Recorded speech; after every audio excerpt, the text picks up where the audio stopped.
এই যে মায়েরা বসে আছেন ওমা, কেউ যেন মনে কষ্ট পাবেন না। বসে আছেন, 10 ভাগের 8 ভাগের মাথায় কাপড় নাই। ছোটবেলায় শুনতাম কালী খোলা, মনসা খোলা, দুর্গা খোলা গেলে নাকি একটু মাথায় কাপড় দিতে হয়। এমন এক কলিযুগ এলো, কালীকেও ভয় পায় না, তাও মাথায় কাপড় নাই। আহা, জানো না সতী নারীর কেশ কাউকে দেখানো উচিত নয়। সতী নারীর 2 পতি, নিজ পতি আর জগৎপতি। তাই সতী নারীর কেশ শুধু 2 জন দেখতে পারবে, নিজের স্বামী আর জগৎ স্বামী পরমেশ্বর ভগবান।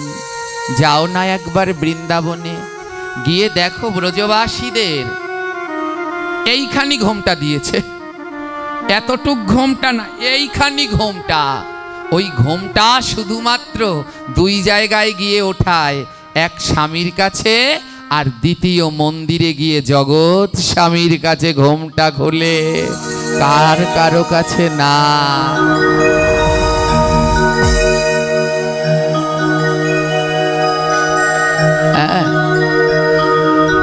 তাই শাড়ি মাথায় দেওয়া তো বাধ্যতামূলক।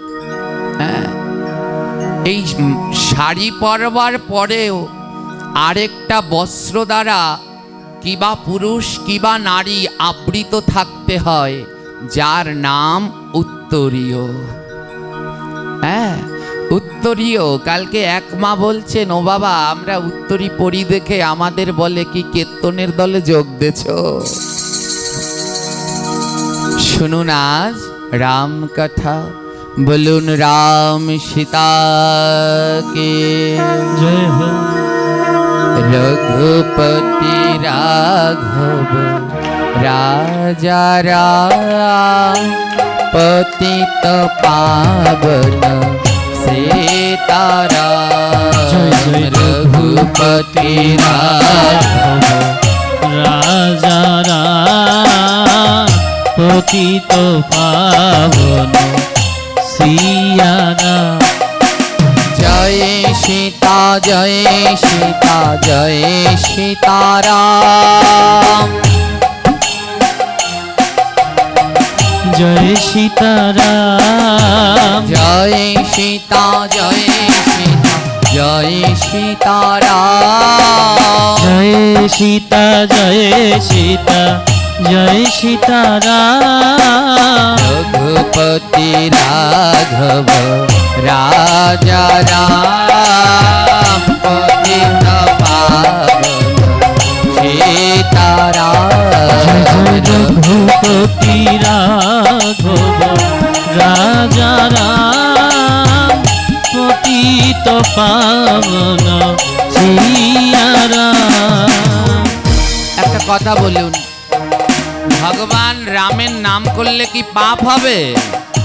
একটু আসতে, পাপ হবে? রাম নাম করলে পাপ হবে? রোগ ব্যাধি হবে, ঘরে অলক্ষ্মী আসবে, তাহলে কেন করছেন না? সবাই তো মুখ বন্ধ হয়ে বসে রয়েছেন। ওই যেন একটা গান আছে না, কি যেন, পান খেয়ে স্টেশনের বাবুর মতো। তেমনি সবাই যেন স্টেশনের বাবুর মতো পান মুখে নিয়ে বসে আছি। কেন করছেন না আমার প্রভু শ্রী রামের নাম? জানো না এ রাম নাম কত পবিত্র। এই দেহকে কেউ যদি শুদ্ধ করতে পারে, কোন নাম যদি দেহকে শুদ্ধ করতে পারে, তাহলে সে হলো রাম নাম। যা ছাড়া এ রাজা রাম, পতিত পাবন সিয়া রাম। আরো জোরে বলল, সিয়া রাম জয় জয় সিয়া রাম।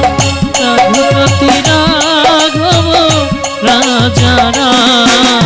রঘুপতি রাঘব রাজা রাম, পতিত পাবন সিয়া রাম। হরি বল। আমার আলোচ্য সময় সংক্ষিপ্ত, 10:30টার মধ্যে আমার আলোচনা শেষ করতে হবে, তাই অনেক কথা বলতে ইচ্ছে করলেও বলতে পারছি না। আজ লঙ্কায় রাবণ রাজা, নাম শুনেছেন তো? রাবণ রাজার এক ভাই ছিল। হ্যাঁ, রাবণেরা ক ভাই? হ্যাঁ, 3 ভাই, রাবণ, বিভীষণ আর কুম্ভকর্ণ। তার ভিতরে 2 জন হলেন রাক্ষস স্বভাবের, কারণ রাবণের মা ছিলেন রাক্ষস আর পিতা ছিলেন ঋষি। তাই রাবণ আর কুম্ভকর্ণের ভিতরে রাক্ষস ভাব ছিল, আর বিভীষণের ভিতরে কৃষ্ণ ভক্তিময় ভাব ছিল পিতার মতো। বিভীষণ হলেন পরম ভক্ত। একটা কথা বলে না, জানি না এইগুলো কারা শিখিয়েছে, বলে কি ঘর শত্রু, বলে তো মহা পাপ।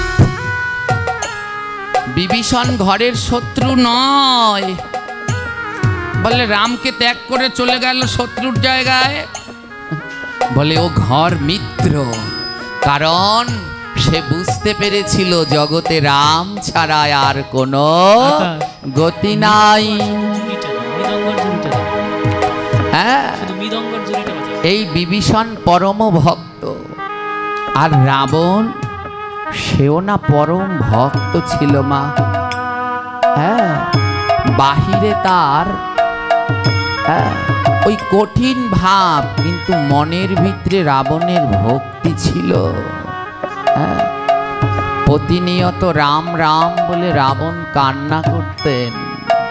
হ্যাঁ, ভগবানকে 2 ভাবে পাওয়া যায়, এক ভক্তি দিয়ে আর এক অসুর স্বভাব দিয়ে।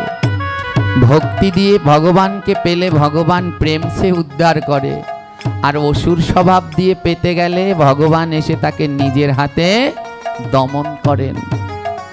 রাবণ আদৌ খারাপ কেউ নয়, বৈকুণ্ঠের দাড়ি ছিলেন জয় আর বিজয়। যারা অভিশপ্ত হলেন সনত কুমারের দ্বারা 4 যুগে অসুর ভাব হবে। তাই সত্য যুগে হলেন হিরণ্যকশিপু হিরণ্যাক্ষ, ত্রেতা যুগে হলেন রাবণ আর কুম্ভকর্ণ, দাপর যুগে হলেন শিশুপাল আর দন্তবক্র, আর কলি যুগে হলেন জগাই আর আহা। 3 যুগ কৃপা না পেলেও কলি যুগে জগাই মাধাই হয়ে আমার গৌরের কৃপা লাভ করে উদ্ধার হয়ে গেলে। গৌর হরিব।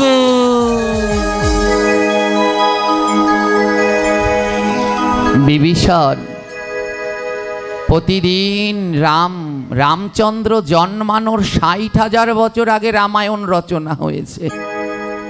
বিভীষণ প্রতিদিন ওই রামচন্দ্রের শ্রী বিগ্রহ গড়ে ওর সামনে বসে কাঁদে, কেঁদে কেঁদে ভগবানের কাছে প্রার্থনা করে, প্রভু এই সোনার লঙ্কায় নেই এমন কিছু নেই, এই সোনার লঙ্কায় সব আছে। লঙ্কা এত ধনী ছিল, তার মাটিটাও সোনা দিয়ে বাঁধানো ছিল। বিভীষণ বললেন, এই সোনার লঙ্কায় নেই এমন কিছু নেই, সব আছে, শুধু একটা জিনিস নেই। জানো প্রভু, এই সোনার লঙ্কায় কোনো কৃষ্ণ ভক্ত নেই। যেইখানে সব আছে কিন্তু কৃষ্ণ ভক্ত যদি না থাকে, তাহলে সেখানের সব কিছুই বৃথা। তাই বিভীষণ প্রতিদিন রামচন্দ্রের কাছে কেঁদে কেঁদে প্রার্থনা করে, প্রভু শ্রীরাম এই সোনার লঙ্কায় এমন এক কাউকে পাঠাও যে এই লঙ্কার রাক্ষসদের উদ্ধার করবে, কারণ এ জগতে ভক্ত ছাড়া উদ্ধার হওয়া সম্ভব নয়। এ জগতে কেউ যদি উদ্ধার করতে পারেন, ওই ভগবান শ্রীকৃষ্ণ পারবে না। এ জগতে উদ্ধার যদি কেউ করতে পারে, তাহলে তা হলো 2 জন, একজন শ্রী গুরুদেব আরেকজন সাধুগুরু বৈষ্ণব বলে এই দুই বিনা আর কেউ উদ্ধার করতে পারবে না। তাই বিভীষণ প্রতিদিন রামচন্দ্রের চরণে কেঁদে কেঁদে প্রার্থনা করে, প্রভু গো, এমন কাউকে পাঠাও যেন ভক্ত সঙ্গ করতে পারি, ভক্ত সঙ্গ করতে পারি, যেন ভক্তের সঙ্গ করিতে পারি। তো সঙ্গ করতে পারি। তুমি শোনো শোনো গৌর হরি, যেন ভক্তের সঙ্গ করতে পারি, যেন এমন ভরে যেন জনম ভরে। হরি বল গৌর হরি বল। জনম ভরে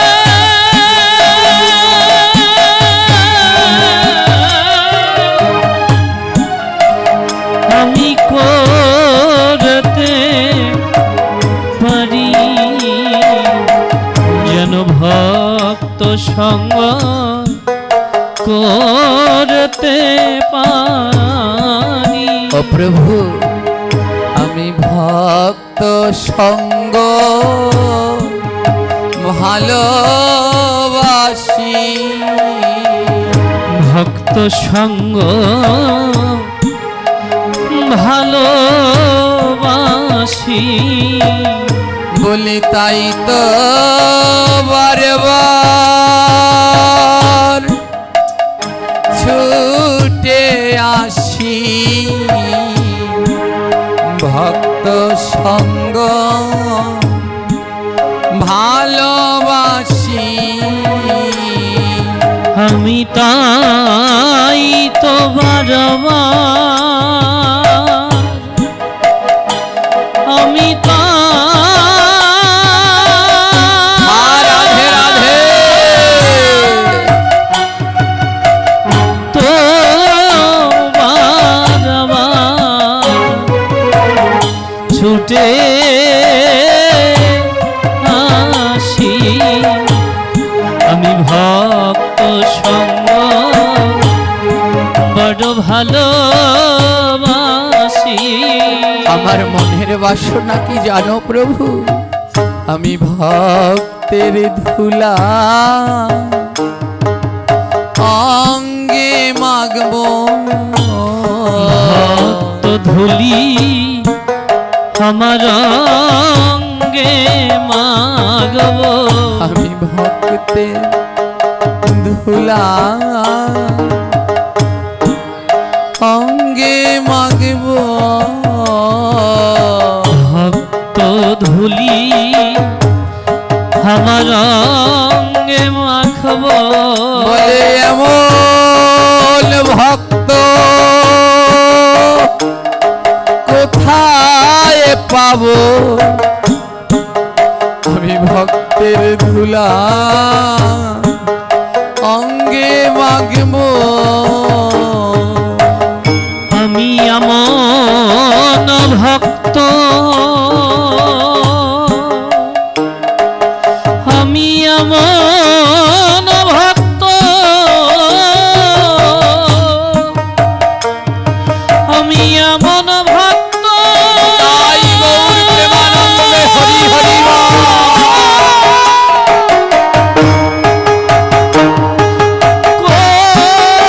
কোথায় পাবো,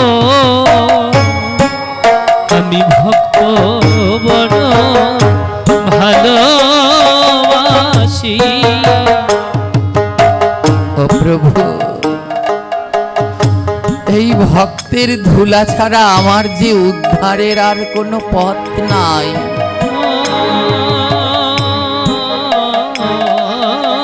প্রভু গো, বলে যেদিন কৃষ্ণ ভক্ত পাবো, আমি যেদিন কৃষ্ণ কৃষ্ণ ভক্ত পাব, আমি কি করব জানো? তাকে বুকের মাঝে জড়াইয়া ধরব। বলে যখন কৃষ্ণ ভক্ত পাব, আমার বুকের মাঝে পুরা বুকের মাঝে, এই বুকের মাঝে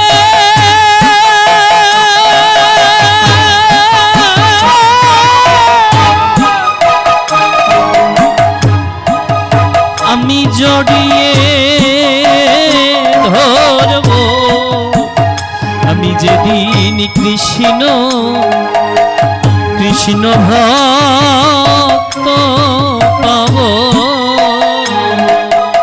ও ভক্ত, এ জগতে তোমাকে দেয়ার মতো আমার কিচ্ছু নাই। তাই যখন আমি কৃষ্ণ ভক্ত পাবো তখন কি করব জানো? আমি দুই নয়নে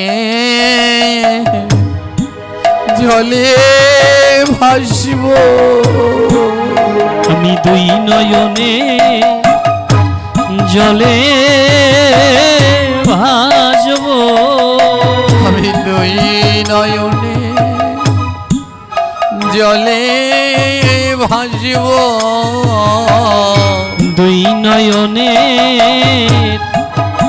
আমি জলে ভাসব। কেন জানো? আমি ভক্তের চরণ ধোয়ায়ে দেব, দুই নয়নে জলে ভাসব। আমি ভক্ত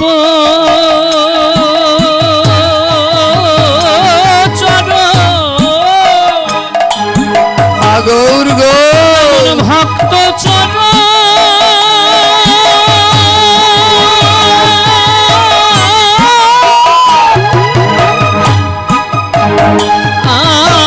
আমি ধোয়াই দেব, আমি দুই নয়নে জলে ভাসব। বলে এ জগতে যদি নয়নের জল দিয়ে ওই গুরু বৈষ্ণবের চরণ ধোয়াতে না পারো, তবে এই জীবন তোমার বৃথা। এক পাশে দাঁড়িয়ে মহাজন বললেন, তাহলে আমার আর বুঝি কোনো গতি হবে না, কারণ আমার নয়ন আছে, কিন্তু এই নয়নে কৃষ্ণ নামে জল ঝরে না। মহাজন জিজ্ঞেস করলেন, ওগো বৈষ্ণব ঠাকুর, আমায় বলবে এ জগতে কি করলে কৃষ্ণ নামে নয়নের জল ঝরে?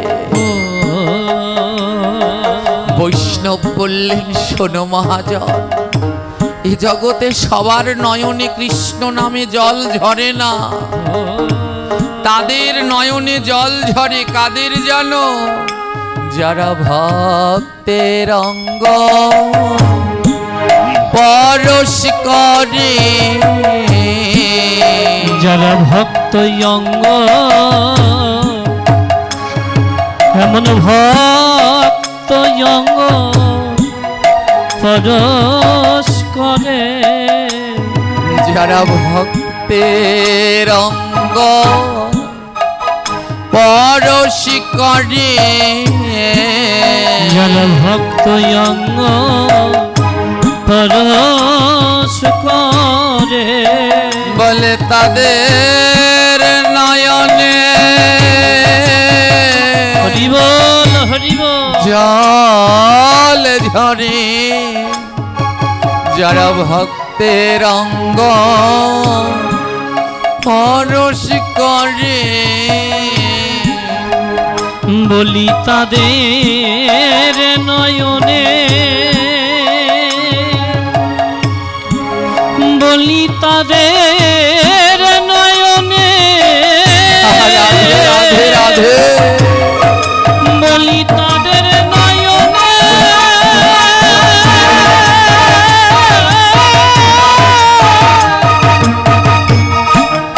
ওরে জল ঝরে যারা ভক্ত অঙ্গ পরশ করে তাই মহাজন ডেকে বললেন তবে আয় রে ভক্ত আহা পরশ করি আইরে ভক্ত পরশ করি তবে আয় রে ভক্ত পরশ করি আইরে ভক্ত একবার পরশ করি আমার নয়ন আছে ঝরে না বাড়ি আইরে ভক্ত পরশ করি ওরে আমার নয়ন আছে আমার নয়ন আছে একবার ভক্তের পরশ করে না আমার নয়ন আছে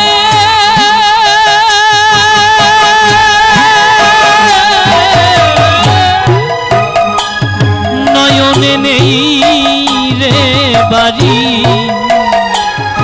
বলিয়া ভক্ত পরশ করি আমার দেহ গেছে পাপে ভরি আমার এই দেহ গেছে পাপে ভরি তোরা আয় ভক্ত পরশ করি আমার দেহ গেছে পাপে ভরি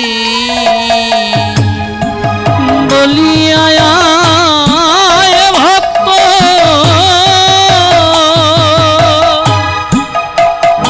বলিয়া ভক্ত হরি বল রাধে রাধে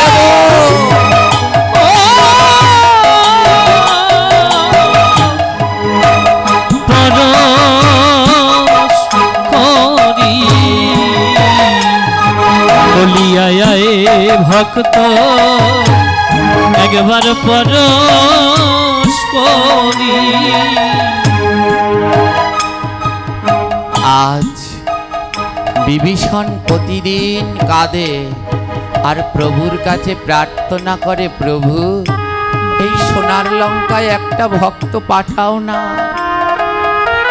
বিভীষণ কোথায় থাকে লঙ্কার ওই কোনায়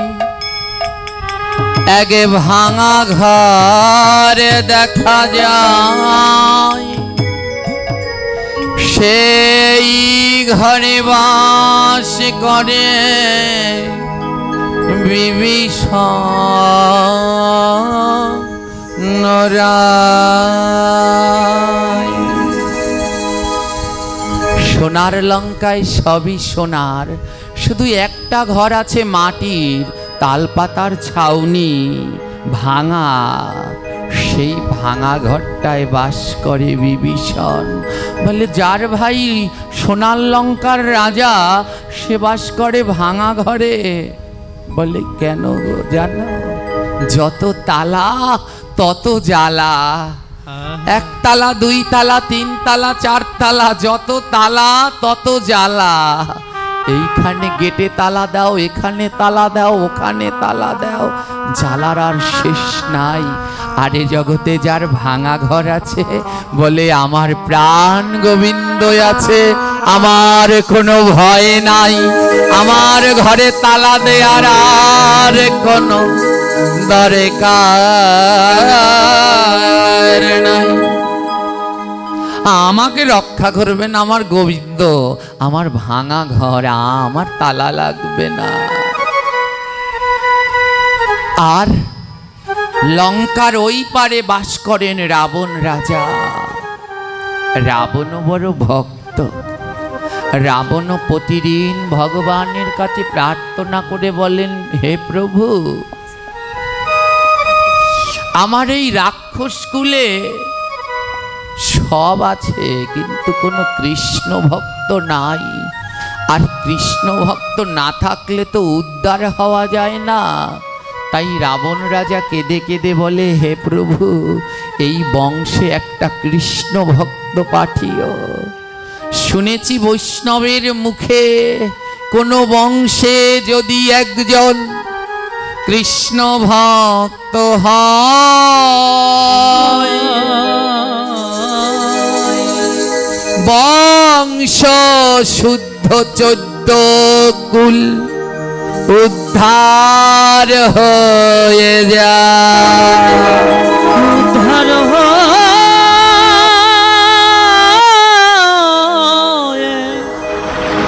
উদ্ধার হয়ে যায়। আহা, রাবণ বলে কোনো বংশে যদি একজন কৃষ্ণ ভক্ত হয়, তাহলে নাকি তার বংশ শুদ্ধ 14 কুল উদ্ধার হয়। তাই রাবণ রাজা কেঁদে বলে, প্রভু, আমার এত বড় বংশ, আমার রাবণের 1 লক্ষ পুত্র, 1.25 লক্ষ নাতি, 60,000 স্ত্রী, বিশাল বংশ তার। বলে আমার এত বড় বংশ, কিন্তু একটা কৃষ্ণ ভক্ত নাই। তাই রাবণ রাজা কেঁদে কেঁদে প্রার্থনা করে, ভগবান, এই বংশে একটা কৃষ্ণ ভক্ত পাঠিয়ে দাও। এ জগতে ভগবান তখনই কারো ডাক শোনে, কখন জানেন? আপনি নাম করছেন, কি করে বুঝবেন আপনার নাম ভগবান গ্রহণ করেছে? যেদিন দেখবেন নাম করতে গিয়ে 2 নয়ন থেকে জল ঝরে, সেদিন বুঝে নিবেন আপনার নাম গ্রহণ করেছে। আপনি ভাগবত শুনছেন, কি করে বুঝবেন প্রভু গ্রহণ করলো? যেদিন ভাগবত শুনতে গিয়ে 2 নয়নের জলে ভেসে যাবেন, সেদিনই বুঝবেন প্রভু ভাগবত গ্রহণ করে নিয়েছে। আপনি ভোগ লাগাচ্ছেন, কি করে বুঝবেন আপনার ভোগ গোবিন্দ গ্রহণ করলো? বলে যেদিন ভোগ লাগাতে গিয়ে অঝোর ধারায় হাগৌর হা কৃষ্ণ বলে নয়নের জলে ভাসব, সেদিনই বুঝে নিব আমার ভোগ গ্রহণ করে।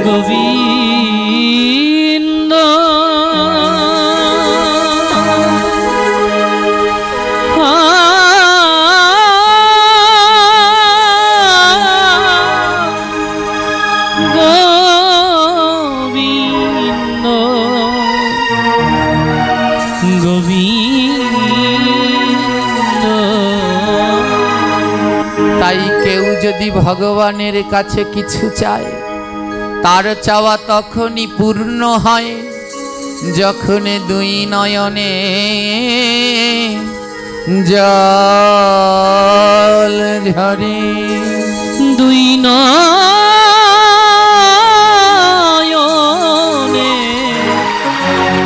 মধুর কৃষ্ণ বলে জল ঝরি। একদিকে রাবণ ভগবানকে ডাকছে, আরেকদিকে বিভীষণও ডাকছে। রাবণ বলে, এমন কাউকে পাঠাও প্রভু, জীবনে তো ওই কিছু করলাম না, অসুর কুলে জন্মে অসুর স্বভাব, এই বংশে একজন পাঠাও যে আমাদের বংশের সবাইকে উদ্ধার করবে। ভগবান ভক্তের কথা গ্রহণ করেন, তাই বিভীষণের সহধর্মিণী নাম তার সরমা। এ জগতে মা যেখানে আছে সেখানে আর কোনো ভয় নাই।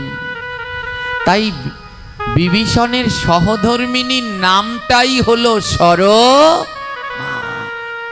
তুলসীদাসের রামচরিতে বলা আছে সরমা কত বড় ভক্ত ছিলেন। ওমা সময় স্বল্প, তাই বিস্তারিত আলোচনা করা যাবে না। তুলসীদাস বললেন কেউ যদি দিনে একবার ভক্ত সরমা বলে তার ষড়রিপু অনায়াসে জয় হবে, তাতে কোনো সন্দেহ নাই। বিভীষণ ছিল লঙ্কার মন্ত্রী, আর তার সহধর্মিণী সরমা লোকের দ্বারে দ্বারে ভিক্ষা করতেন। ভিক্ষা করে এনে রান্না করে প্রভুকে ভোগ লাগিয়ে তারা প্রসাদ পেতেন। বলে ওই বিষয় থাকলে আর গোবিন্দ পাওয়া হবে না। তারা ওই দালান ঘরে থাকতেন না, মাটির ভাঙা তাল পাতার ঘরে বাস করতেন। কেন জানেন? এই যে বৃষ্টি হচ্ছে, ঠান্ডা পেয়ে সবাই আমরা ঘুম দিচ্ছি, ভগবানকে ভুলে আরামে ঘুমাচ্ছি। বিভীষণ বলে আমার তাল পাতার ঘর গোবিন্দের কৃপা, কারণ বৃষ্টি লাগলে সারা ঘরে জল ঝরে, ঘুমানো যায় না। আর যখন সারা ঘরে জল ঝরে ঝরে পড়ে, তখন বিভীষণ আর সরমা দুজনে রাম নামে বিভোর হয়ে রাম রাম রাম বলে কাঁদে।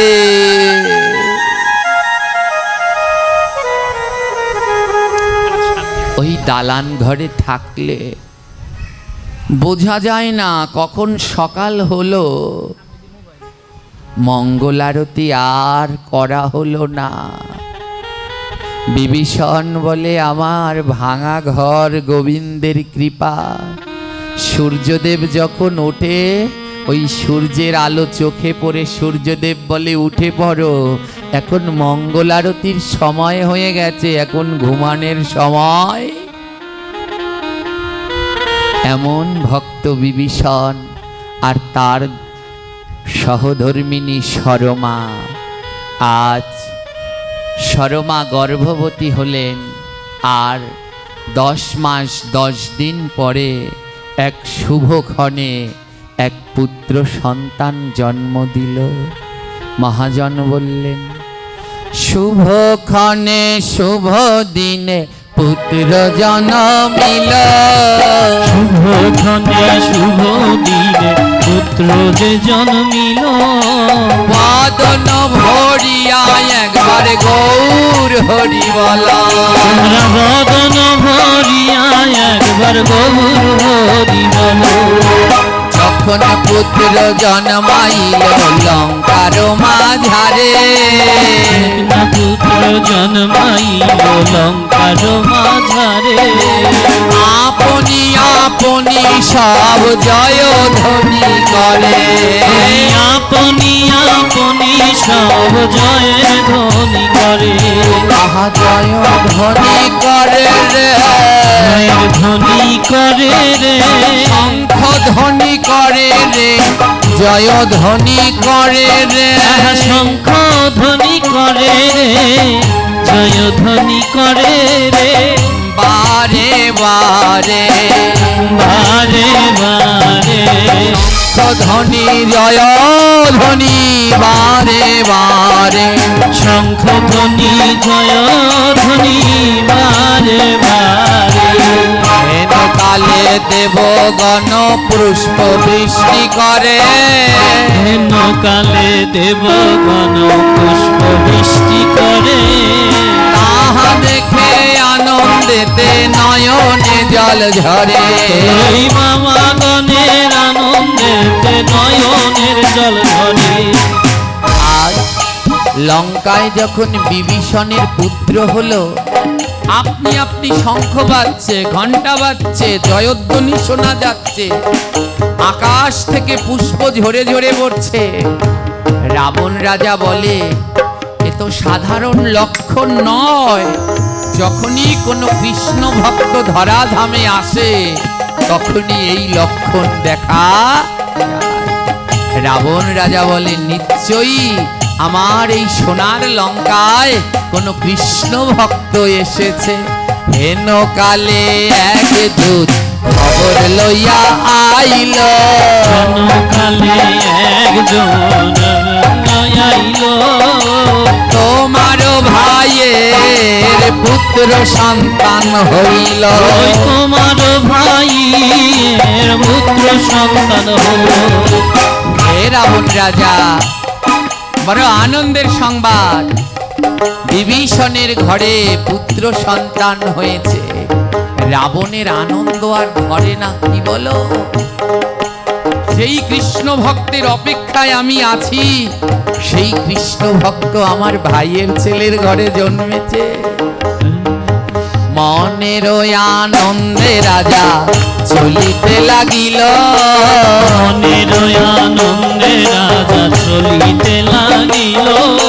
যেতে যেতে রাবণ রাজা ভাবিতে লাগিল, যেতে যেতে রাবণ রাজা ভাবিতে লাগিল।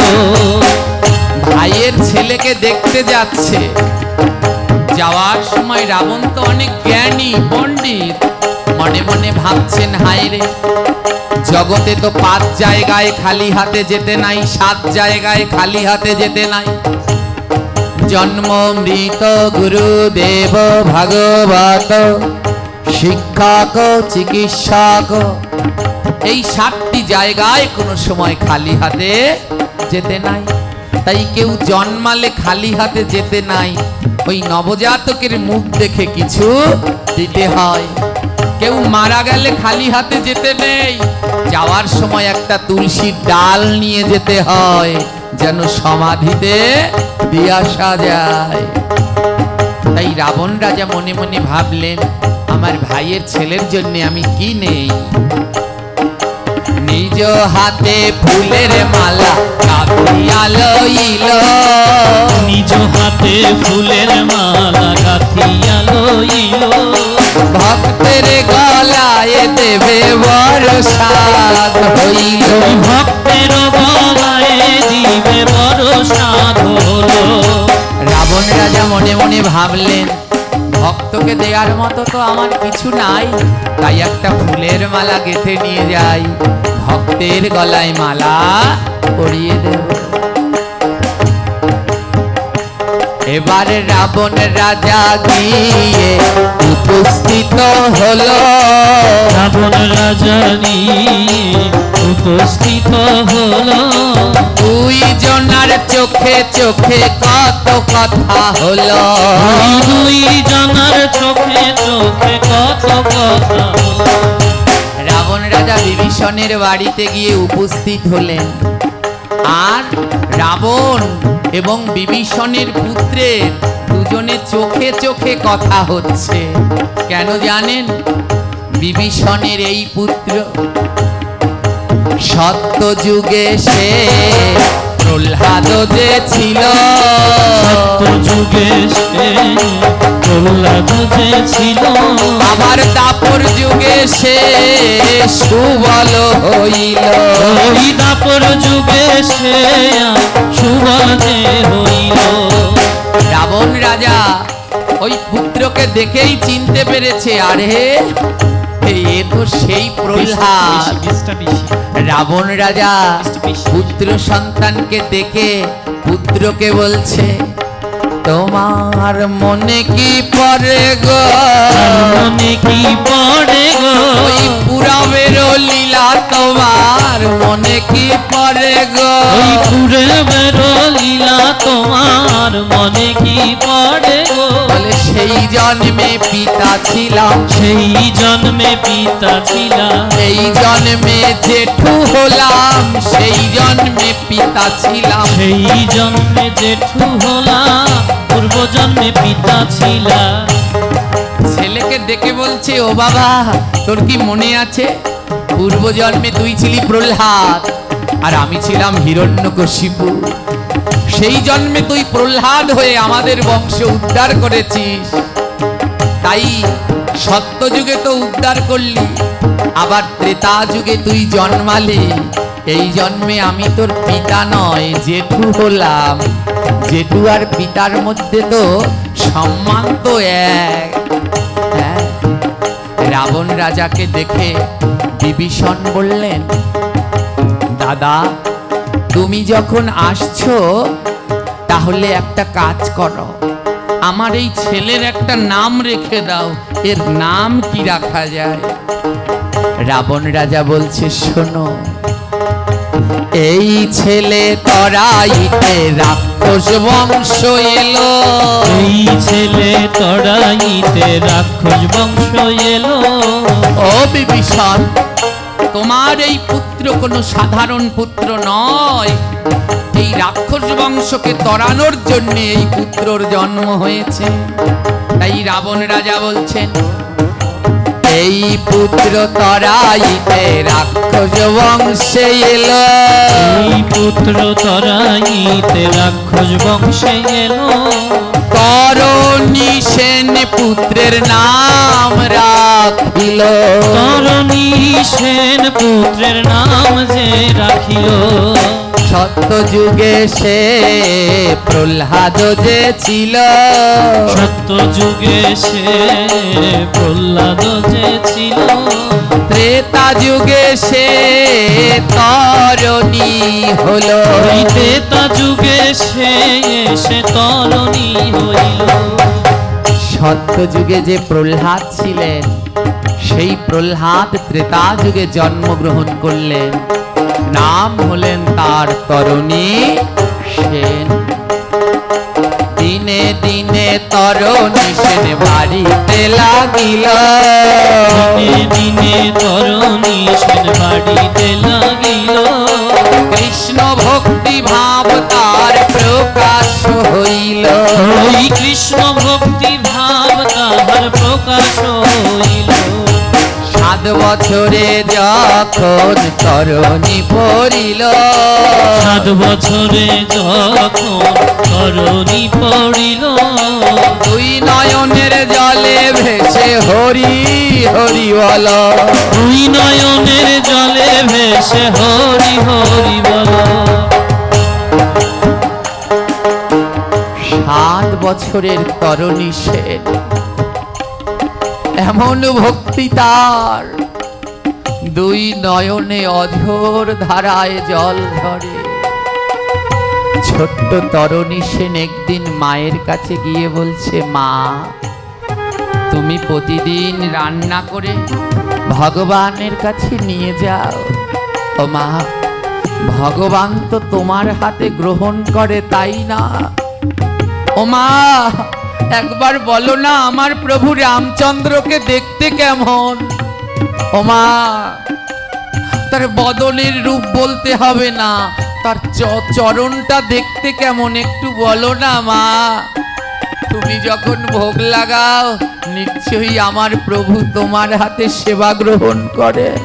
বলো না, যেই রাম নামে সমস্ত বিশ্ব পাগল, আমার প্রভুর সেই চরণ দেখতে মাগো কেমন। ও মা,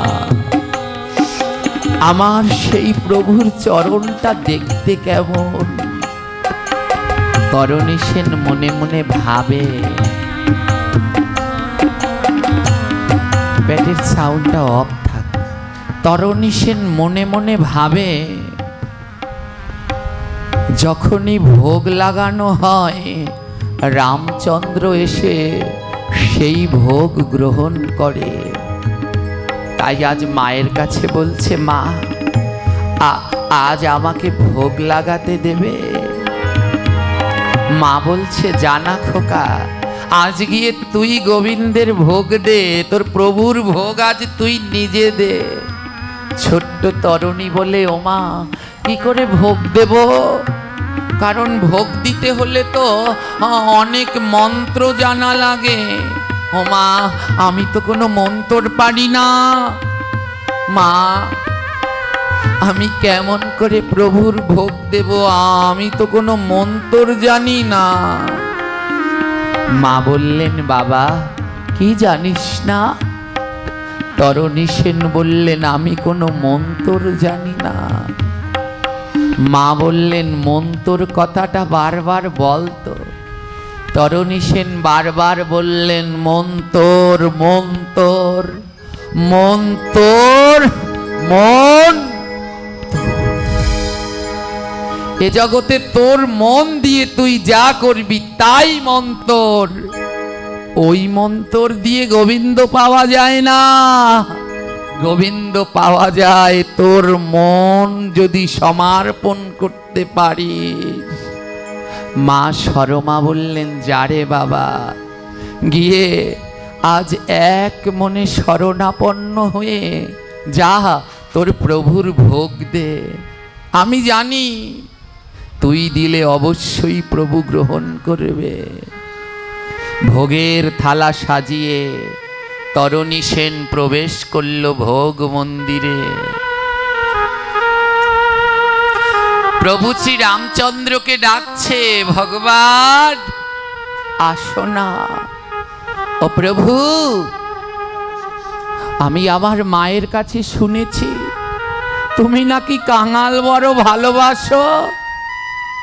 ছোট্ট তরণী বলছে, জানো প্রভু, আমার মতো ভাবে আর কাঙ্গাল নাই।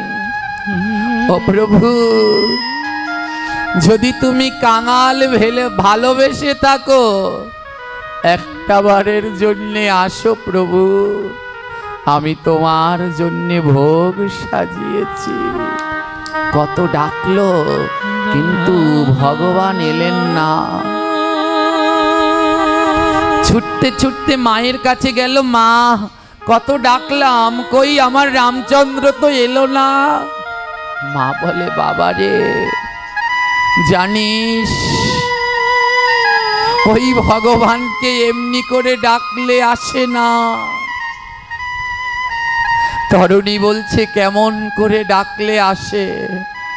আমার শ্রী গুরুদেবের একটি বাণীর মধ্যে আছে। শ্রী শ্রী অষ্টোত্তর শত মুরারি দাস বাবা পাঠে বলতেন, গোবিন্দকে পাওয়ার দুটি পথ, আকুলতা আর বেকুলতা।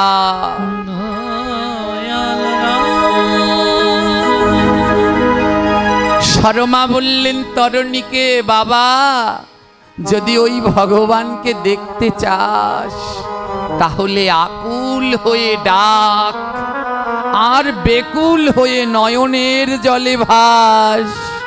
যদি আকুল হয়ে ডাকতে পারিস আর বেকুল হয়ে নয়নের জলে ভাসতে পারিস, তাহলে ওই রামচন্দ্র তোর কাছে ধরা দেবে। যা যা বাবা, নয়নে জলে ডাক তারে, একবার নয়ন জলে ডাকো তারে, একবার নয়ন জলে ডাকো তারে, নয়ন জলে ডাকো তারে। বলে নয়নে জল না থাকিলে ওই ভগবান তো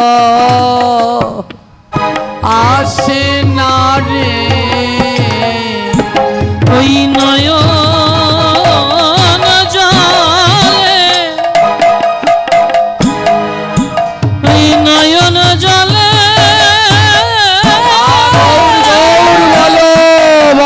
ভরে না ডাকিলে ওরে ভগবান তো আসে না রে। ছোট্ট তরুণী সেন দুই নয়নের জলে ভাসছে আর ভগবানকে ডাকছে, এত ডাকছে কিন্তু তাও ভগবান আসে না। ছুটতে ছুটতে আবার মায়ের কাছে গেল, ও মা, নয়নের জল দিয়ে তো ডাকলাম কিন্তু তাও তো ভগবান এলো না। মা বলে, বাবা, তাহলে বুঝতে হবে নিশ্চয়ই তোমার অপরাধ আছে। যেই হাতে অপরাধ হয় সেই হাতে ভগবান গ্রহণ করে না। যেই মুখে নিন্দা হয় সেই মুখে কোনোদিন নাম হতে পারে না। ছোট্ট তরুণী সেন দৌড়ে আবার মন্দিরে প্রবেশ করলেন আর প্রভু শ্রী রামচন্দ্রকে বললেন, ভগবান, আমি বুঝতে পেরেছি তুমি কেন আমার ডাকে আসো না, কারণ আমার এই হাত তো অপরাধী হাত। এই অপরাধী হাতে তো তুমি কোনোদিন গ্রহণ করো না, তাই আজ মনে বড়ই অভিমান হলো। ও ভগবান, এই হাত কেন দিয়েছো তুমি? তোমার সেবা করবার জন্য। যদি এই হাতে তোমার সেবাই করতে না পারি তবে এই হাত আর রাখবো না। এই বলে তরুণী সেন হাতে বটি নিল, জয় রাম বলি হাতে কোব দিল। জয় রাম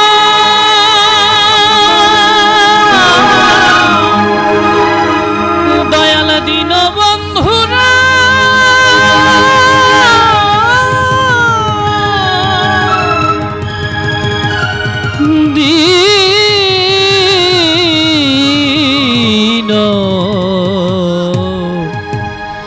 দীনবন্ধুরা। সেই হাতে আমার ভগবান খাবে না, আমার সেই হাত চাই না। এক কোপে হাতটা কেটে ফেললেন তরুণী সেন। আর ছোট বাচ্চা তো, অঝোর ধারায় রক্ত ঝরছে। রক্ত ঝরতে ঝরতে অচৈতন্য হয়ে পড়লেন। বিভীষণ আর সরমা দৌড়ে মন্দির ঘরে আসলেন, আর মন্দির ঘরে এসে দেখে সাক্ষাৎ ভগবান তরুণী সেনের মাথায় হাত বুলিয়ে দিচ্ছে।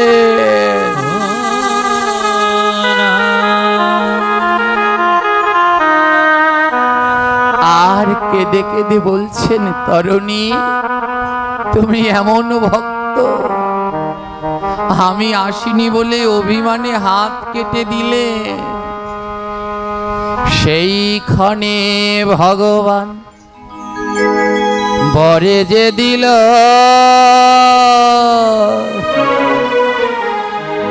তরুণী সেনের মৃত্যুর খবর দুইজনে জানিল।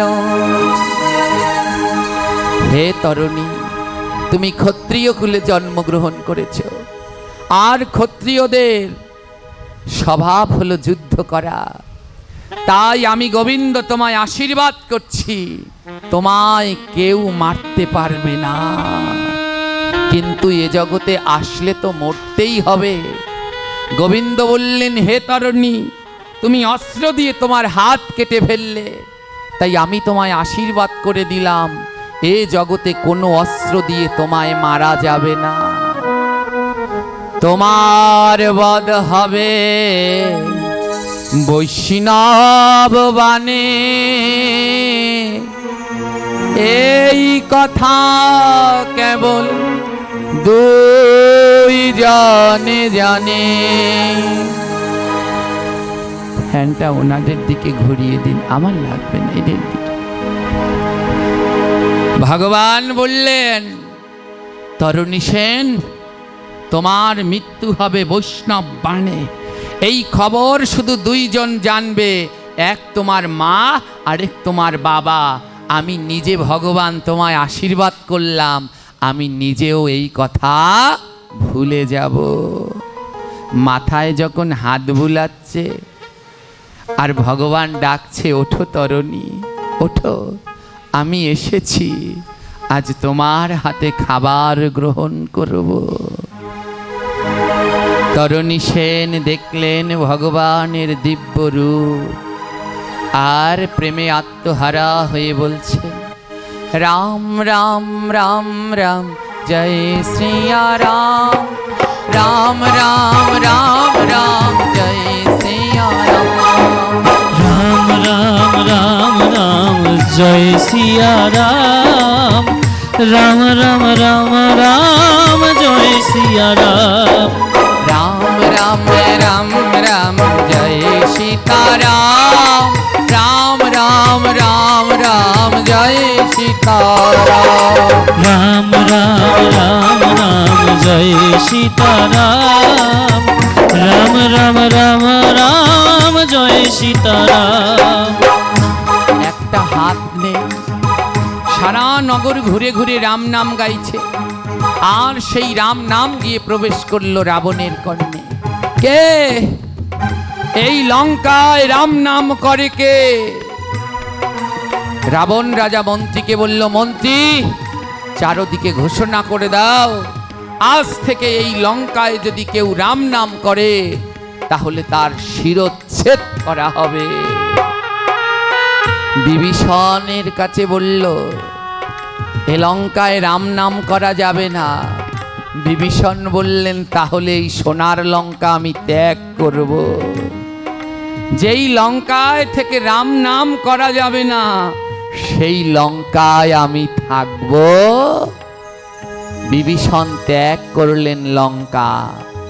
কিন্তু সরমা, বিভীষণের পুত্র তরণী সেন আর তাদের এক কন্যা ছিলেন কলা, তারা রয়ে গেলেন লঙ্কায়। সারাদিন তরণী সেন রাম নাম করতে থাকে। মা ডেকে ডেকে বলছে, তরণী, জানিস না তোর জেঠু আদেশ করেছে লঙ্কায় রাম নাম করার নিষেধ, তা কেন রাম নাম করছিস? তরণী বলছে, ও মা, আমি যে ওই নাম ছাড়া থাকতে পারি না। আমি না, আমার ভিতরে কে যেন একটা আছে, সে যেন বারবার আমায় ডেকে বলে, বলো একবার রাম সীতা, রাম সীতা, রাম সীতা বলো। জয় জয় শ্রীরাম। না না বাবা, অমন উচ্চ স্বরে রাম নাম করিস না। তাহলে আমি কি করব? মা বলে, একটা কাজ কর, এই খড়ি মাটি নে, মনে মনে নাম কর, আর ওই দেয়ালে দেয়ালে রাম নাম লেখ, তাহলেও তুই শান্তি পাবি। খড়ি মাটি দিয়ে সারা ঘরে তরণী সেন লিখছে, রয়াকার ম রাম, রয়াকার ম রাম। সারা ঘরে বাইরে রাম নাম লিখে সাজিয়েছেন। আর মন্ত্রী খবর দিলেন রাবণকে, হে রাজন, আপনার ভাইয়ের ছেলে রাম নাম করে, আর তার কি কোনো শাস্তি হবে না? রাবণ মনে মনে বলে, না, কারণ আমার তো অভিশাপ, আমি উদ্ধার হব ভগবানের হাতে বধ হলে। তাই আমি যদি তরণীর ভক্তি দেখে অমন গলে যাই, তাহলে তো আমায় উদ্ধার করতে রাম আসবে না। আজ আমি এক মস্ত বড় পাপ করব। রাবণ বললেন, আজ আমায় বোধহয় প্রভু রাম উদ্ধার করবেন, আজ আমি তরণীকে নিজের হাতে হত্যা করব। রাবণ বললেন, আমি জানি, যখনই কোনো ভক্তের উপরে অত্যাচার হয়, যখনই ভক্তের উপরে অত্যাচার হয় আর ওই অত্যাচারের পূর্ণতা 16 কলা পূর্ণ হয়, মনে রাখবেন তখন পৃথিবীতে একজন না একজন মহাপুরুষ আসবেন সেই অত্যাচারীদের হাত থেকে ধর্মকে রক্ষা করবার জন্য। জয় শ্রীরাম।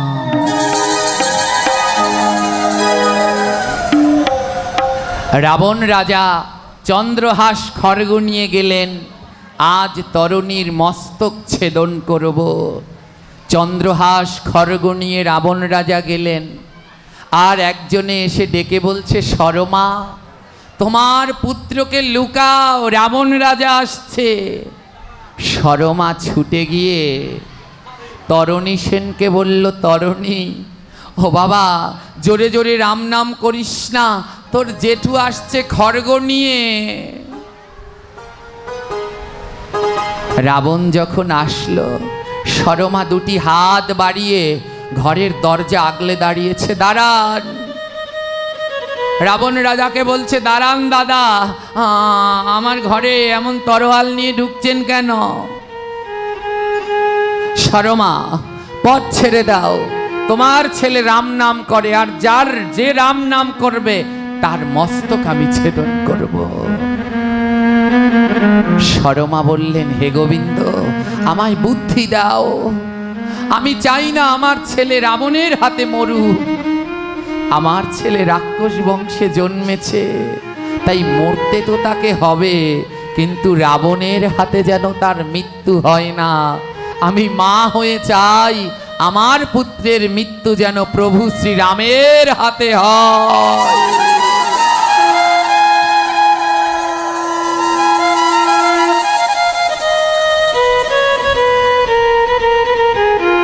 বুদ্ধি দাও ভগবান। হাত আগলে দাঁড়িয়েছেন সরমা। রাবণ রাজা বলছে, পথ ছাড়ো সরমা। না, তোমার পুত্র রাম নাম করে। সরমা বলছে, মিথ্যে কথা, আমার পুত্র কোনো রাম নাম করে না।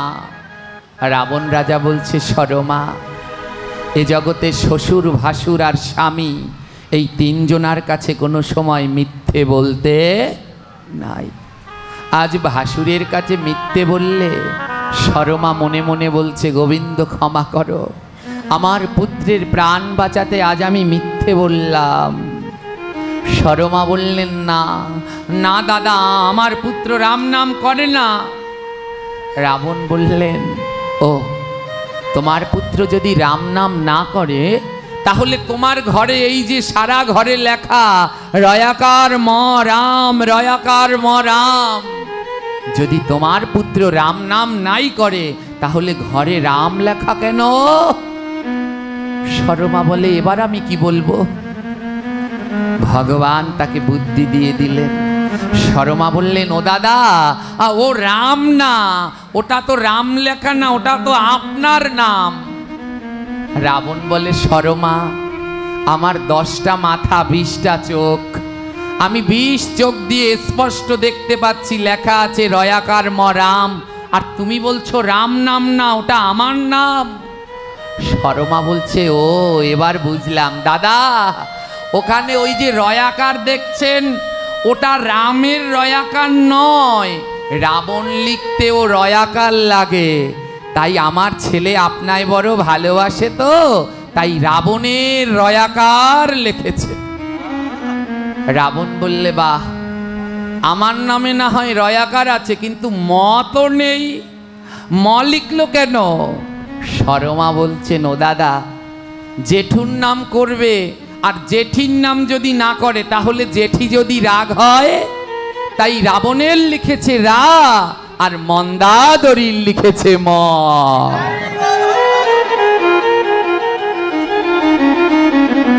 ও দাদা, এটা আপনার ওই রাম রামের নাম না, এ হলো রাবণ রাজার রা আর মন্দাদরীর।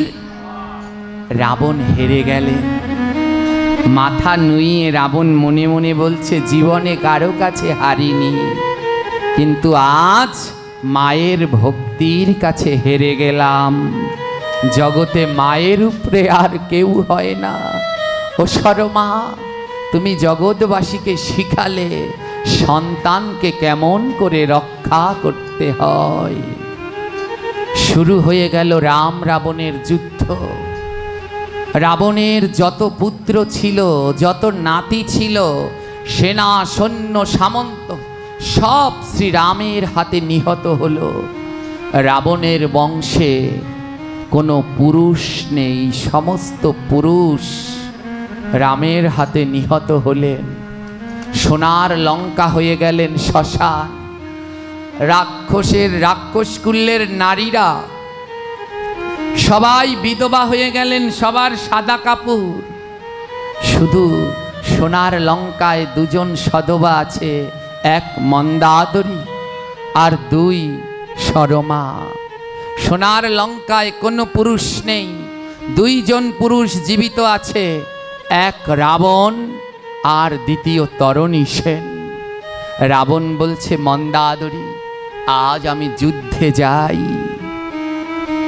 সেই সময় সরমা তার পুত্র তরণী সেনকে ডেকে বলছে, যা তরণী, আজ তোর সেই দিন, তোর জেঠুর কাছে গিয়ে বল, জেঠু আমি এখনো তোমার বংশে একটা ছেলে বেঁচে আছি, আজ আমি যুদ্ধে যাব। রাবণ বলে, বাবা তুই যুদ্ধ করবি কি করে, তোর যে একটা হাত নেই, যুদ্ধ করতে হলে তো ধনুক চালাতে হয়, তোর যে একটা হাত নেই। মন্দাদরী বলছে, ও বাবা তুই যুদ্ধ করবি কি করে, তোর তো হাত নেই। রাবণ বলছে, মন্দাদরী তুমি জানো না, তরণীর হাত নাই তাতে কি, ওর হৃদয় ভরা কৃষ্ণ ভক্তি আছে। ওই রামের ক্ষমতা নেই তরণী সেনকে হারায়। রাবণ রাজা আশীর্বাদ করে বললেন, যা বাবা, আমি জানি তুই নিজে থেকে যদি না হারিস, কোনো রামচন্দ্র তোকে হারাতে পারবে না। তরণী সেন জেঠু জেঠিমাকে প্রণাম করে জনম দুঃখিনী মা সরমার কাছে গিয়ে বলছে, মা আমার মনে হচ্ছে আজ আমি যুদ্ধে যাব, আর কোনো দিন বোধহয় তোমার কাছে আসা হবে না। ও মা, আমার মন যেন কেন বলে আর আমি তোমার মুখ দেখতে পারবো না। তাই মা, আজ তুমি আমায় সাজিয়ে দাও। সরমা বলে, আমি জানি রে বাবা, আজ তোর শেষের দিন,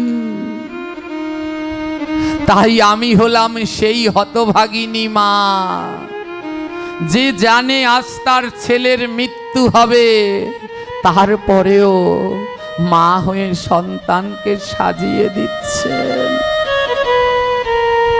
তরণী সেন মায়ের চরণে প্রণাম করে বলছে, মা আমায় আশীর্বাদ করে দাও। কি আশীর্বাদ করবে জানো? তুমি আবার যদি পাঠাও প্রভু,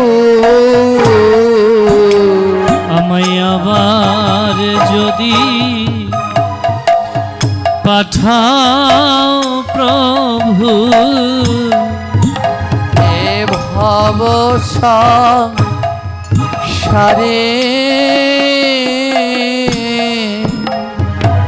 আবার যদি পাঠাও প্রভু, এ ভব সংসারে কৃষ্ণ ভক্ত মায়ের গর্ভে জনম দিও মোরে। একজন কৃষ্ণ ভক্ত মায়ের গর্ভে জনম দিও মোরে।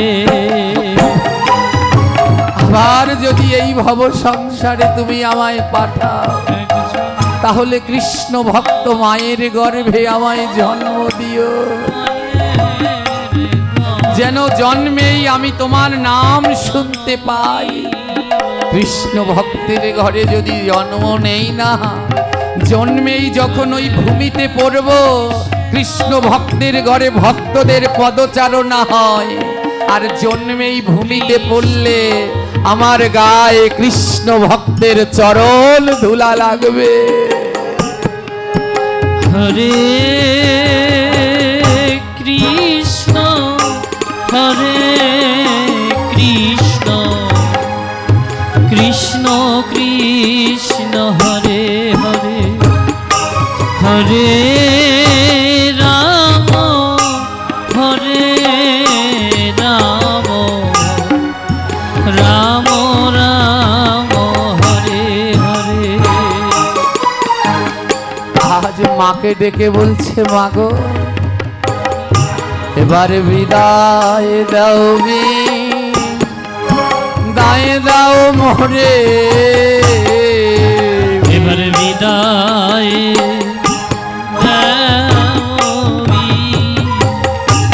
দাও মোরে, আমি যাব মাগো ও পারে,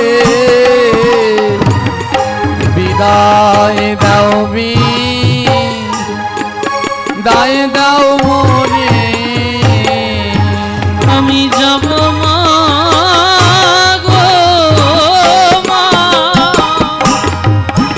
আমি যাব মা,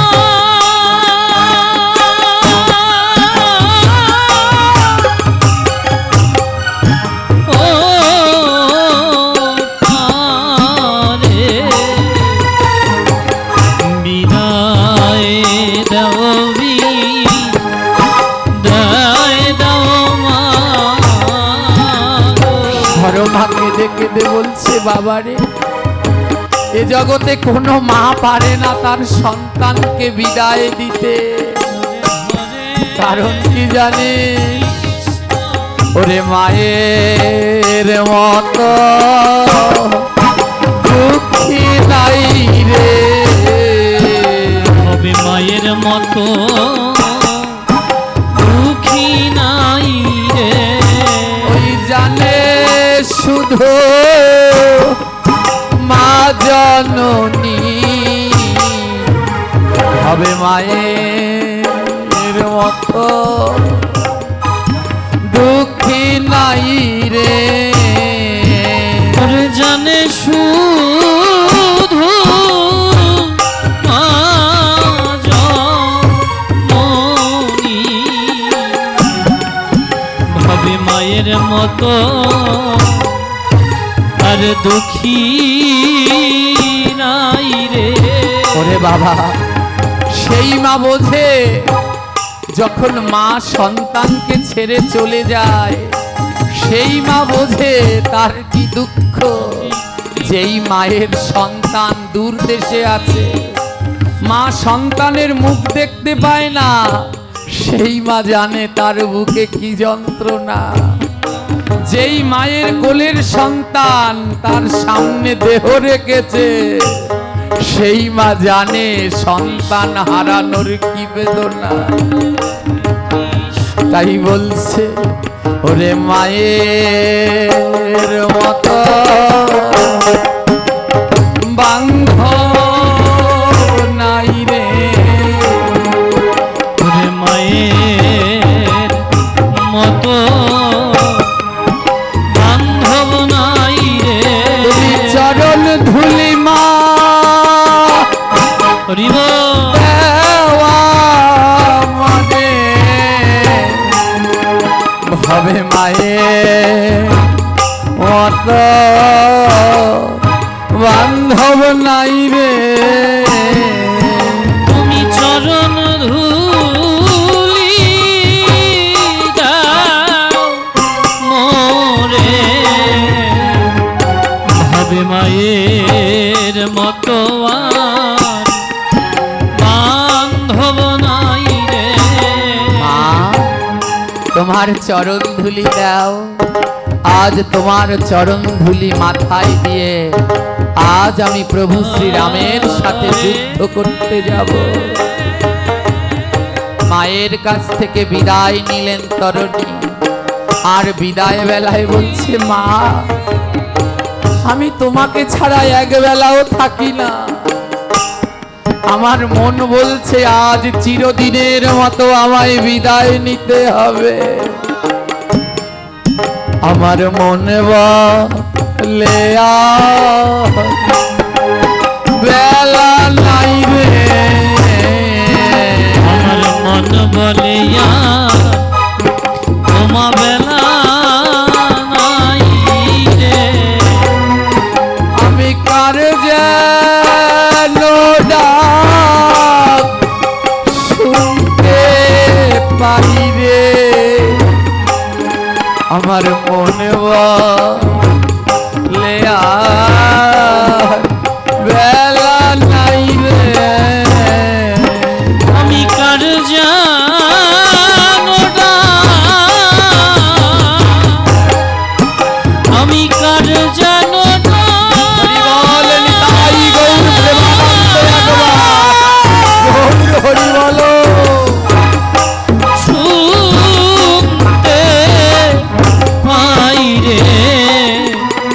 আমার মন বলিয়া আমার বেলা নাই রে। তাই মায়ের কাছে বলছে, মা যাবার বেলায় আমায় একটা জিনিস দিবে। বলে কি তরুণী? ও মা তোমার দুটো শাড়ির আঁচল আমায় দাও, তোমার দুটো শাড়ির আঁচল ছিঁড়ে আমায় দাও। একটা শাড়ির আঁচল আমি গায়ের মাঝে জড়িয়ে রাখবো, আরেকটা শাড়ির আঁচল আমি আমার রথের ধ্বজা